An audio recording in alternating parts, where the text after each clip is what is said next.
Chers téléspectateurs de Mousso TV, la maladie à coronavirus est une réalité dans notre pays. Afin de mieux la combattre, je vous invite à suivre votre nouvelle émission de télé autour de la Covid, bien et mieux s'informer pour bien et mieux balayer la Covid-19. Et c'est sur Mousso TV.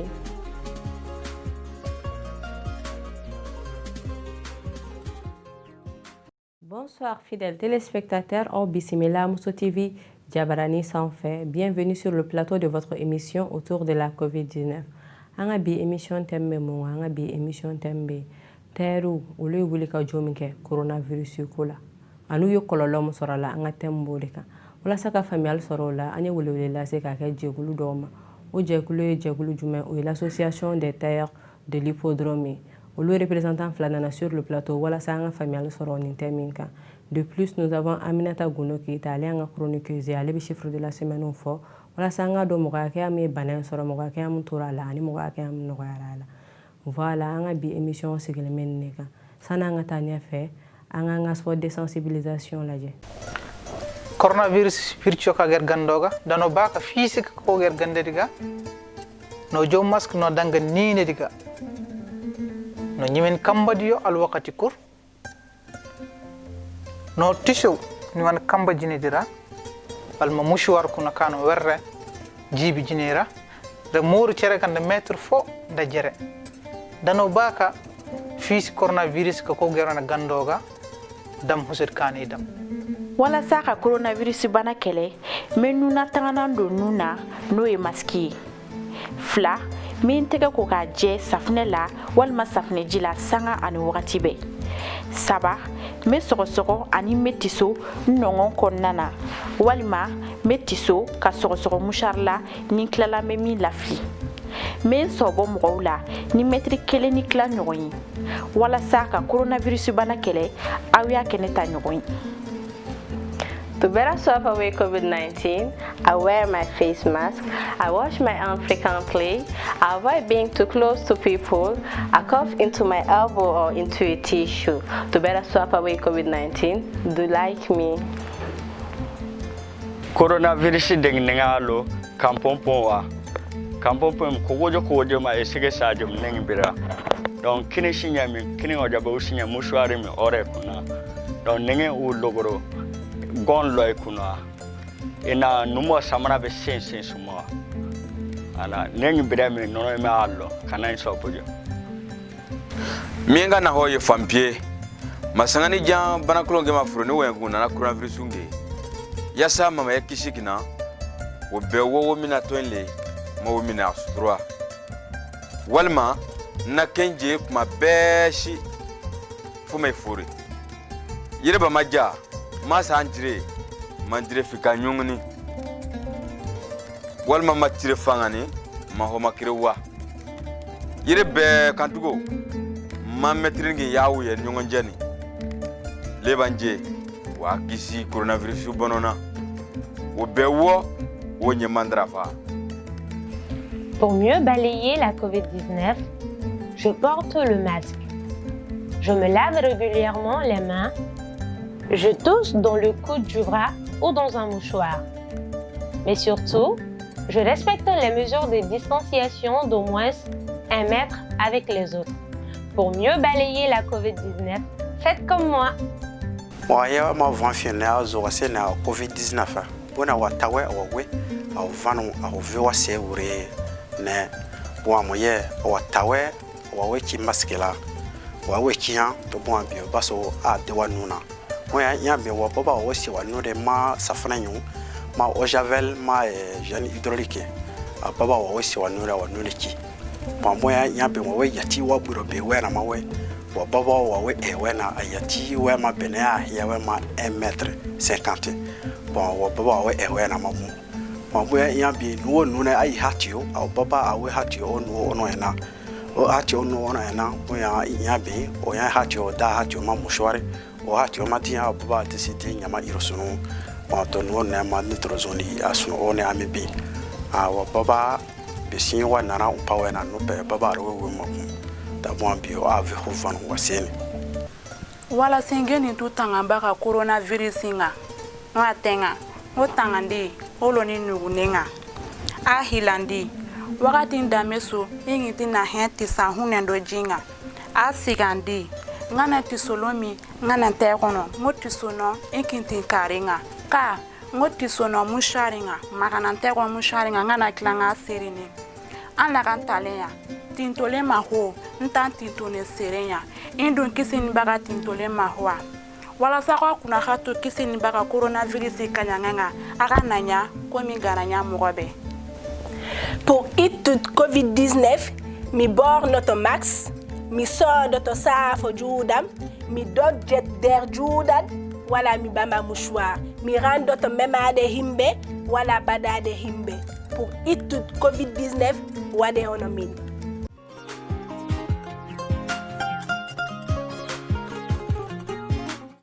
Voilà, on voit la sport de sensibilisation Nadia avec la famille ko banayembe mali kono albi amaba. Donc on a mesures barrières ou respecter toujours. On a invité Flaflané Kanan Soro sur le plateau. Le monsieur Ibrahima Maïgaï, allé à l'association des couturiers du Mali chargé de communication. Ani monsieur Mamadou Diko, allé à l'association présidente. Olu nana kanu dado coronavirus kala tokolo wuli ka jomo soraka. Anjamba. Auniche awa na lila nga plateau sanfɛ walasa kana faamuyali di maliyɛnw ma aw ye degun minnu sɔrɔ ni coronavirus ko in na ani mun y'aw bila ka masiki ninnu dilan mɔgɔw ye. Auzu billahi minash shaitani rajim. Bismillahir rahmanir rahim. An bɛ Ala fo ka barikada ka aw yɛrɛ fo. N'i y'a mɛn jɔnni kunna di i b'a fɔ ko sababu ɲuman. Foli diyara n ye. Voilà. Jamu kɔn vraiment a diyara n ye kosɛbɛ. Coronavirus depuis a sera Mali la yan nɔ an ye degun min sɔrɔ a la o degun fɔlɔfɔlɔ yɛrɛ ye min ye c'est a waati a ko gɛlɛyara kosɛbɛ. Nka san'aw k'aw da don degun in na ne bɛ fɛ aw ka association présidente mɔgɔw. Ok. L'association des tailleurs aw ka sigikun ye mun ye. D'accord. An sigikun ye mun ye an ka association des tailleurs les coordinations tailleurs professionnels de commune D o ye an ka association ye. An yɛrɛ ye bolo fara ye comme an sigilen don commune D de kɔnɔ an yɛrɛ ye bolo fara ye Ibo dɔrɔn na yan donc quartier bɛɛ sigilen don commune kɔnɔna la quoi donc comme an ye Ibo dɔrɔn ta ye donc an b'an da don o la ka walawala dɔɔni quoi awɔ. O diyara n ye. Monsieur Maïga e min ye chargé de communication jumɛn wɛrɛ b'e bolo ka a fara président ka kuma kan. Vraiment n b'aw fo kosɛbɛ. Na invité li aw ka plateau sanfɛ aw y'an invité plateau sanfɛ a diyara n ye walasa gɛlɛya min y'an yɛrɛ bololabaarakɛlaw da la tailleur dɔrɔn tɛ dɛ bololabaarakɛla fan bɛɛ fɛn fɛn bɛ Mali kɔnɔ aw ka émission bɛ se ka kɛ sababu ye walasa o bɛ se ka u yɛrɛ lakodɔn walasa o bɛ se ka kɛ sababu ye gɛlɛya min b'u ka baara min kɔnɔna na o bɛ se ka fɔ cogoya min na n b'aw fo kosɛbɛ. O foli o diyara n ye an bɛ tila ka na da don aw ye degun minnu sɔrɔ aw ka baara kɔnɔna la coronavirus ko in na. Gassano tient amna cohérence chiffre là avec Aminata Golo Keita.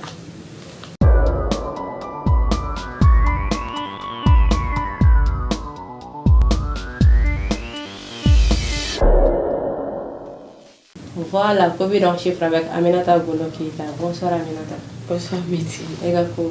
ça va? Et les chiffres de la semaine, semaine t'avais chevauché. Ça donne. D'accord. En club de Hamegilame. Les chiffres de la semaine sont les suivantes. Sur 1892 échantillons testés, les services de santé ont enregistré 44 nouveaux cas de Covid-19. Par ailleurs, nous notons 29 patients guéris et 0 décès durant cette semaine.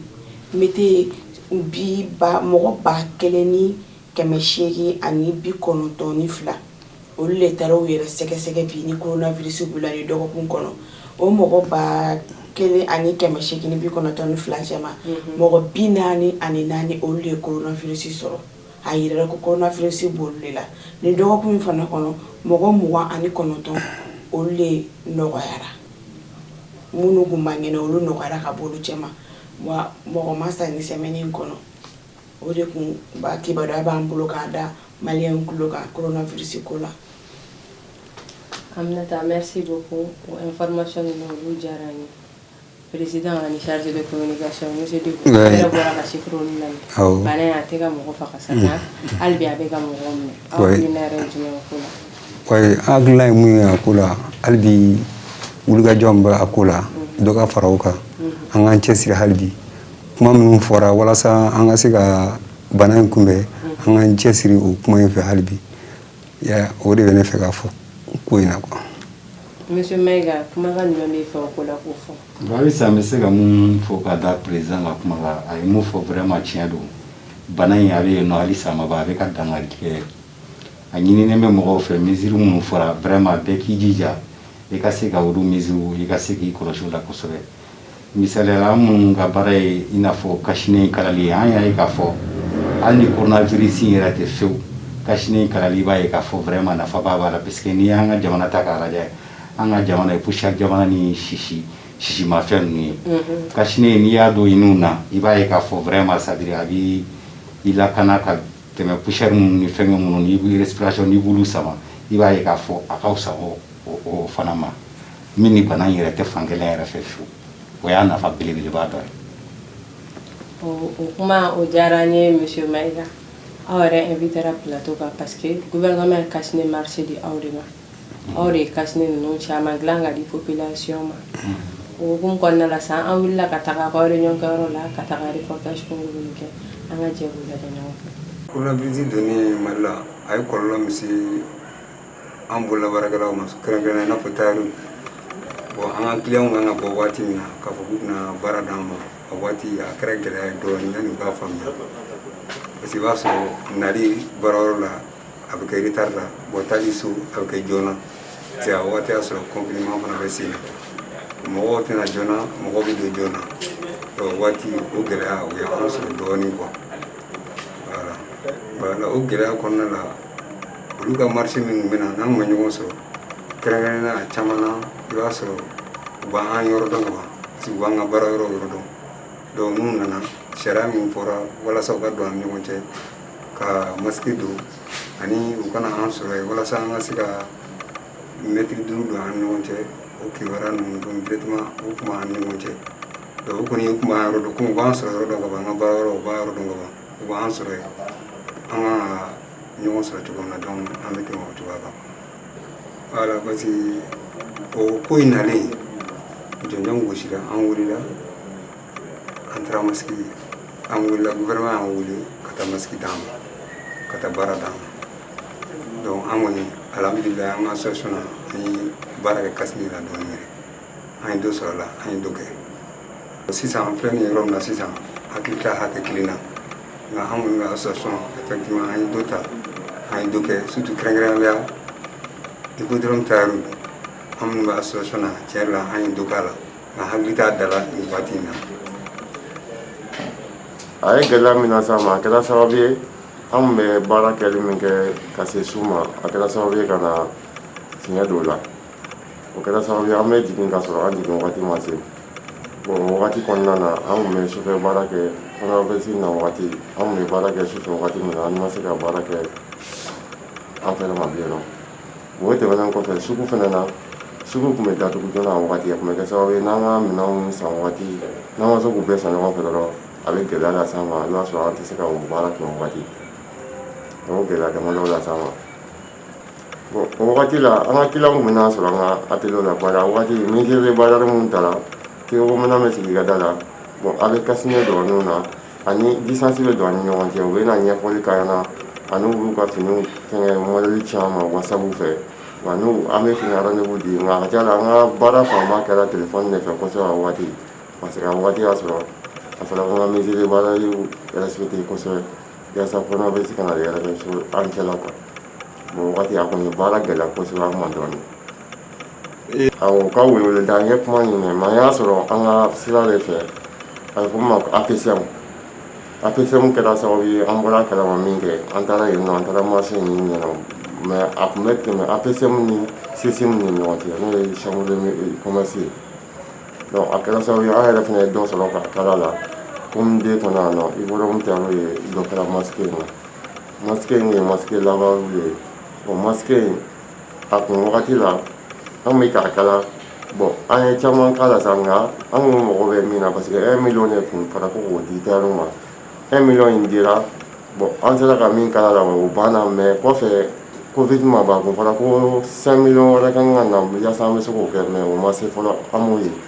bon an kɔni bolo an bɛ fɛ hali ni 5 million ye n'o ma na min mana kɛ yen nɔ parce que covid ma ta fɔlɔ bon min bɛ o ka n'o fɛnɛ n'an y'o sɔrɔ an bɛ se ka dɔ kalo la yanni covid banni cɛ parce que ale masque in ka fisa kosɛbɛ parce que ni i y'a don i bɛ se ka tila k'a ko bon a nafaba b'a masque in na bon masque dilan na n'i ko i b'a fɔ précisément k'a da yɛrɛ fɔ i tɛ se ka a da juste dɔn mais masque in bɛ ka di anw fɛ fɛngɛ la chambre APSM na n'o ye an bololabaarakɛlaw ka yɔrɔ bololabaarakɛlaw ka yɔrɔ ye masque in u tun bɛ k'a di an ma 99 n'i sera ka hakɛ min kala i bɛ fini san i b'i ka fɛn bɛɛ bɔ a la kɔfɛ wari tɔ bɛ to min ye o de ye e ta ye donc n'i ye den hakɛ min kala donc i b'a dɔn o la que i ka bagi sɔngɔ n'i ka fɛn bɔlen kɔfɛ a la i bɛ se k'a dɔn o de la k'a fɔ k'i ye tɔnɔ hakɛ min sɔrɔ a la mais a ka fisa ni komi anw tɛ ka kalali kun ma sɔrɔ a wagati a fana ka fisa ka tɛmɛ k'a fɔ an k'an sigi yɔrɔ kelen ka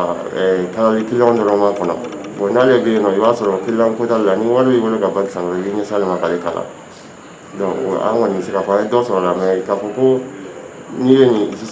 sɔrɔ a la juste i tɛ se k'o dɔn parce que comptable t'anw fana bolo ka baara kɛ wari min jɛ t'an nɔfɛ. bon a ye kɔlɔlɔ min se ne ka baara ma ni ko n ka dɔ fɔ n bɛ se ka dɔ de fɔ ni n tɛ kuma kɔni kɛɲa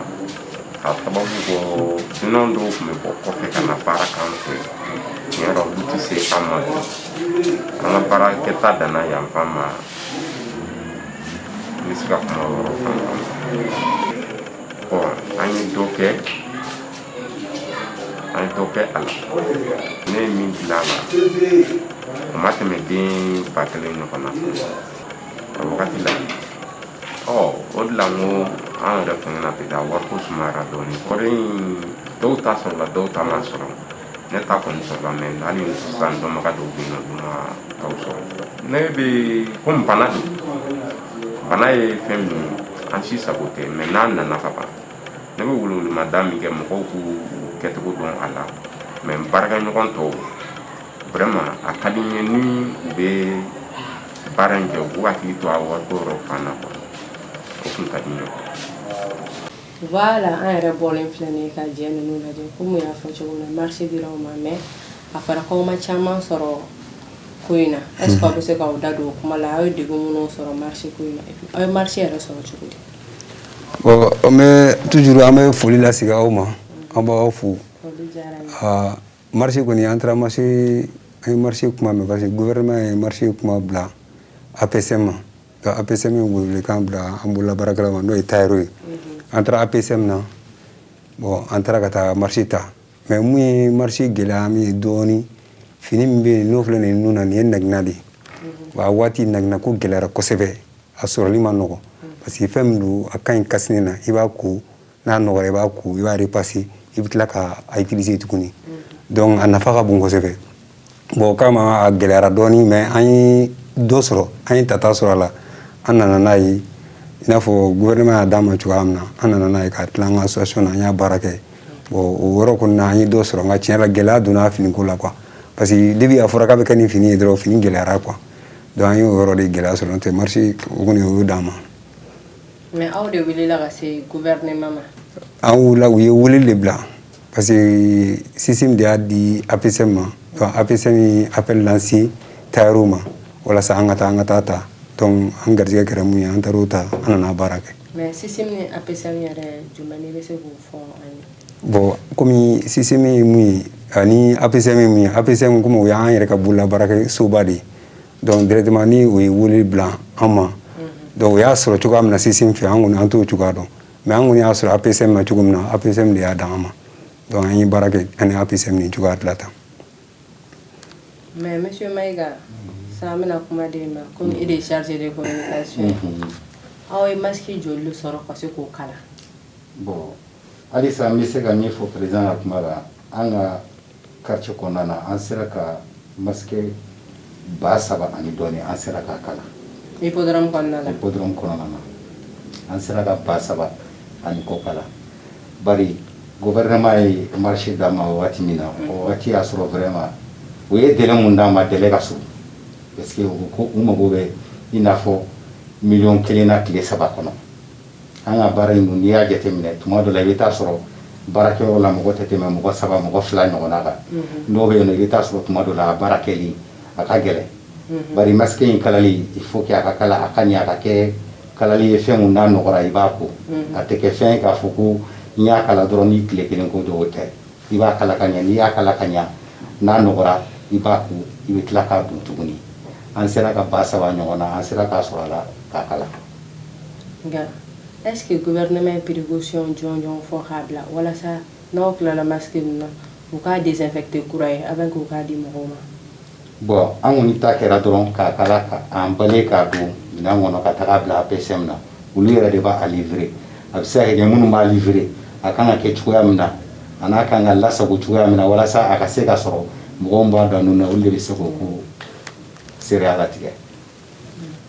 Aminata Keita ɲininkali b'e bolo an ka invité an n'an ka folibaw ye ɲininkali min bɛ ne bolo k'a bolodaw la est-ce que nin masque kalan in sababu la aw sera ka baara wɛrɛw masɔrɔ i b'a fɔ aw bɛ fini kalan min kɛ ka kɔrɔ aw sera k'o masɔrɔ ou bien aw ka baara bɛɛ kun ɲɛsinnen don masque kalan dɔrɔn de ma o wagati kɔnɔna na aw kɛlen ka marché ninnu sɔrɔ. bon an kɛlen ka marché in sɔrɔ hali n'a y'a sɔrɔ baara wɛrɛ b'an bolo an bɛ baara in ta an b'a kɛ ka sɔrɔ an n'an ka client baaraw ma don ɲɔgɔn na i m'a faamu baara an b'a kɛ sufɛ parce que wagati y'a sɔrɔ couvre-feu bɛ yen nɔ i bɛ taa sɔrɔ wagati dɔ à partir de 21h sufɛ i bɛ taa sɔrɔ an bɛ atelier datugu dɔw bɛ yen nɔ olu b'a kɛ u yɛrɛ ka so kɔnɔna na an yɛrɛ dɔrɔn ma kɛ baara in kɛbaga ye mɔgɔ wɛrɛw bɛ yen nɔ minnu tun bɛ baara in kɛ ka sɔrɔ hali ni atelier t'u bolo vraiment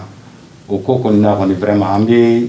taa olu fo la kosɛbɛ o sera k'a kɛ malgré que an bɛ couvre-feu la mais an sera ka an jija ka caman kɛ bari wagati y'a sɔrɔ jamana yɛrɛ mago b'a la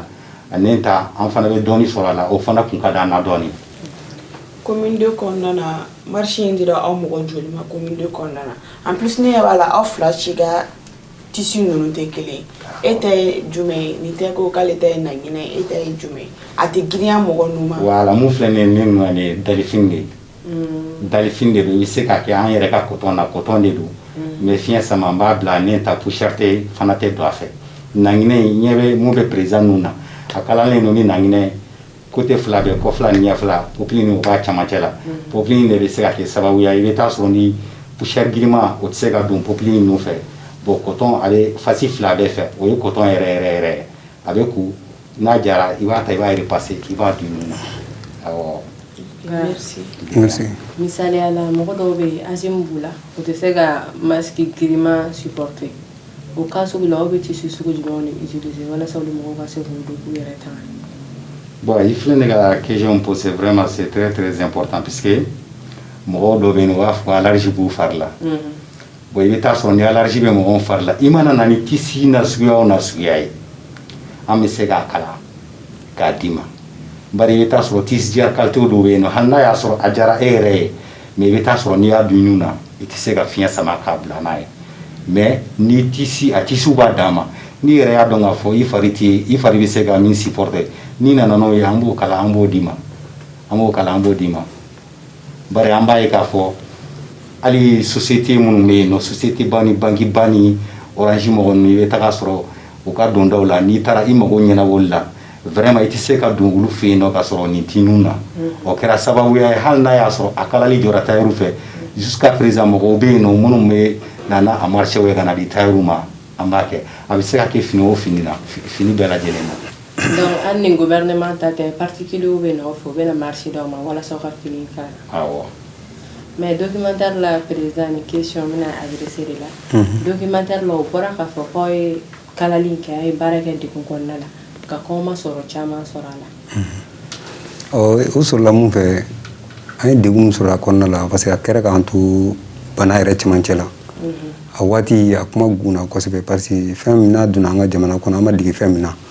donc a kibaruya mana jɛnsɛn yan'an k'a faamuya a b'an degun dɔɔni parce que a waati an bɛ bɔ sɔgɔmada fɛ an selen baarayɔrɔ la an bɛ segin couvre-feu 21h. Bon ni an ma de la parce que chauffé am baraka chauffé am baraka clefé an tayru de lolu la am shiga baraka am clé baraka surtout ni komanu bambulu bon na wati banana na tunta an chugala ante banam do am dika munyi da ay mo kamana gangu do ni o de gundi ansro akonna la quoi c'est mon fo de quoi ne ka question be maski marché orodi ka voilà maski marché ta do ni monsieur Megani et question familiale ga gouvernement marché do ma maski kola ame faga min do reportage la ya foko ay de gundo soro parce que war me kemela ko fa nana bi ko nontona o détail ma wala fa me fa ko détail wala ko fa détail ma wala mun ya to détail ma wala ibe ta soro mali kono bolla barakela vraiment ibe ta soro mange moyi mo ko chamana bari bara in chelo kashine o baye ka fo kalali ya kano ka katili nga chaman ba de be no vraiment munu ya kala na make sababa bari inye wala maske mo flene anuna ni eta pike ro flani wala kono na ni kena wana wala sani ya du ikuluda kana seka pui chama fana be no bara in keli vraiment agele rubulu hakila ka faka no me utara so amano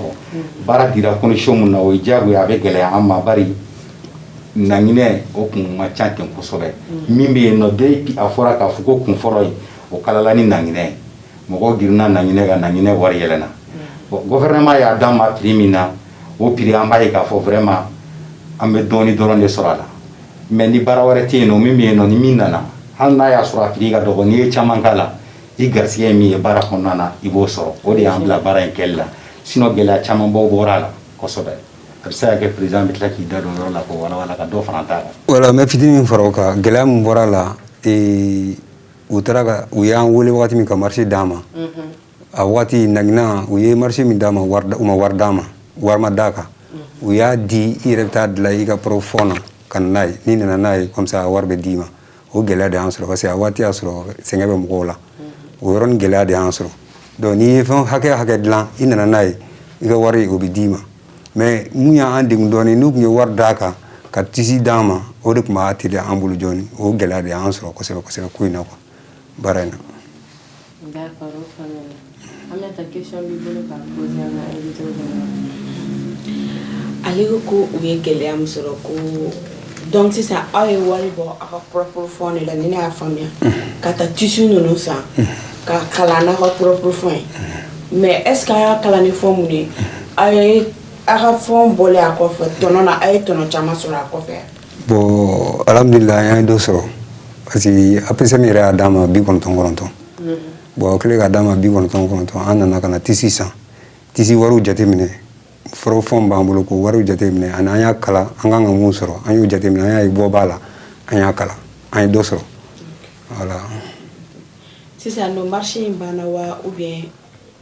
avec kala awre wa gouverneur maka marché bana wa avec kala awre ka yere de sisan ka fini bon sisan woni gouvernement woni mun dama o bana ukunu ko dobe na ko okanga anga wole ko dama nga sisa o madama fulo anu mo bala c'est an sisa am sigle me worom na san an sigle no amaga makono bana duma ban fulo amago wala amago bala wole jumane ba wolo san kala c'est gouvernement ma wala sa o marché ko ka tedia wole mbambulo angoni ambe gouvernement fu ka bargada angoni amba nyi fe halbi kum banama ban marché amago bala parce que anga barade du an bulla baragala en tayre fana amago bala kum banama ban u ka dama anga kala alnugo ko de ba keme anya association de an sudile nu an perene ka kala we wati mun fo ka di o wati kilina ka kala ka nyafuna o wati kilina o de ben fe ka fo gouvernement ole leo jaranya j'espère que gouvernement na aclito là dans les jours à venir. Voilà, on a bien émission à nous continuer. Gardez ces gars continuer parce qu'on a tour de table que oui la dernière émission là. Quand message de sensibilisation là, voilà ça me beaucoup il est temps à le coronavirus là. Madame monsieur vraiment maigara. Vraiment, on voulait la gana plateau sans faire dire un bon focus sur le barcada. Halisa banai amaba avec un danse au ligue jamana kono. Amani vraiment amoureux fait. Mesure mon fora au cas là au cas respecté ka koladi ninnu kɛ ani k'u tigɛ di ɲɔgɔn ma walisa i ka se ka bana in a kana se ka dankari la i k'i janto kosɛbɛ fɛn minnu fɔra la ani i ka to ka i tigɛ ko gel hydroalcoolique i n'a fɔ a fɔra cogoya min na ani masque donni ani aw bɛ foli kɛ cogoya min na ani n'i bɛ tiso jama la fɔra k'a fɔ i ka tiso i nɔnkɔnkuru la i n'a fɔ an y'o taamasere o jɛw la fan bɛɛ fɛ o bɛ se ka kɛ sababuya ye vraiment ka bana in ka i kisi a ma bɛɛ k'i janto i yɛrɛ la bana in bɛ hali bi a bɛ ka dankari kɛ o message o diyara n ye monsieur Diko oui kuma laban jumɛn bɛ fɔ kuma laban bɛ ne fɛ n ka communicateur yɛrɛ a bɛ fɔ n'o ye Ibrahim Mayiga ye a ye a fɔ cogoya min na a tɛ tɛmɛ o cogoya kelen kan hali bi bana in a bɛ sen na an kana kulonkɛ a la mesure min fɔra k'an k'u ta an ka essayer an k'u ta ka kasine di ninnu na donc ka kuladi ninnu k'olu ko dabila ani ka essayer ka 5 mètres don an ni ɲɔgɔn cɛ walasa a bɛ se ka bana in kunbɛn cogoya min na a ka lafiya bɛɛ lajɛlen ma quoi donc o de bɛ ne fɛ ka fɔ bana in ko la quoi. O message enregistré o diyara n ye an bɛna an ka émission kuncɛ nka émission tɛ se ka kuncɛ ka sɔrɔ an ma foli bila ka se Muso TV équipe bɛɛ ma équipe technique régie caméra an ka foli bɛ Muso TV équipe bɛɛ an ka foli belebelebaw fana association des couturiers hali ne fini filɛ ne présentatrice la olu de ye fini kala ka na diyan pour que n ka n ka présentation kɛ n'a ye an ka foli bɛ INSP fana INSP de y'a to ni émission in sigira sen kan a bɛ k'a jija hali bi coronavirus bannen na Mali la ale yɛrɛ ka objectif ye min ka coronavirus ban Mali la pewu o foli belebele o bɛ di INSP ma an ma ɲinɛ an lajɛbagaw fana kɔ an ka foli bɛ Muso TV lajɛbaga bɛɛ lajɛlen ye nɔ an ka bi émission kun bɛ nin de kan j'espère que aw ye faamuyali sɔrɔ a la à la prochaine même chaîne même heure